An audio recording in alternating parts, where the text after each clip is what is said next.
అరే ఇదేందబ్బా ఏ ప్రాజెక్ట్ కట్టినా ఒక్క మంత్రి గారి భూమి పోదు, ఏ కంపెనీ పెట్టినా ఒక్క ఎమ్మెల్యే గారి జాగ పోదు, ఏడ రోడేసినా ఏ ఎంపీ గారి పొలాలు పోవు.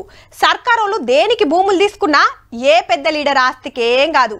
ఎంతసేపు 2-3 ఎకరాలున్న రైతుల భూములే పోయి గరీబుల జాగలే పోతాయి అని ఎన్నో మాటల మీరు సుతా అనుకునే ఉంటారు. కానీ గిసొంటి చూసుడైతే నూటుకో కోటుకో ఒక్కటబ్బా. జేసీబీ తోటి రప్ప గులగొడుతున్నారు. గోడ ఇల్లు పలగొట్టుడు. కామారెడ్డి ఎమ్మెల్యే వెంకటరామరెడ్డి సార్ దగ్గరుండి పని చేపిస్తున్నాడు. అరే సర్కార్ జాగన వలన కబ్జా పెట్టి కట్టిండ్రేమో అనుకునేరు. ఈ ఇల్లు ఎమ్మెల్యే గారిదే. కామారెడ్డిలో తోవ పెద్దగా చేయాలంటే అడ్డం వస్తున్నదట. ఇంకొకలైతే ఏరే రూట్ల రోడ్ అయ్యమందరు.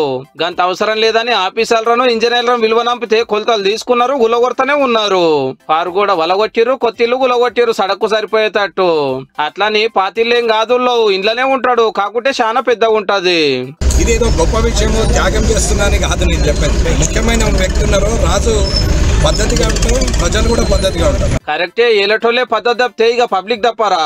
ఎమ్మెల్యేకి పైసలు ఇస్తే అయిపోయా, లేకుంటే అధికారులకు పైసలు ఇస్తే అయిపోయా అనే ఆలోచన మానుకొని ఏదైతే రోడ్డు మీదకి వచ్చిరో వాళ్ళు మాత్రం ఆ నల్లపొక్కల్ని తీసేయాలనేది నేను వేడుకుంటున్నాను. గవర్నమెంట్ మారినాక కబ్జాల బాగోతాలు బయటకు వస్తున్నాయి. అలా పబ్లిక్ తిప్పలాగా వద్దని సొంతింటినే గులగొట్టి రోడ్ వేపిస్తున్నాడు అంటే సార్ను తారీఫ్ చేయవలసిందే.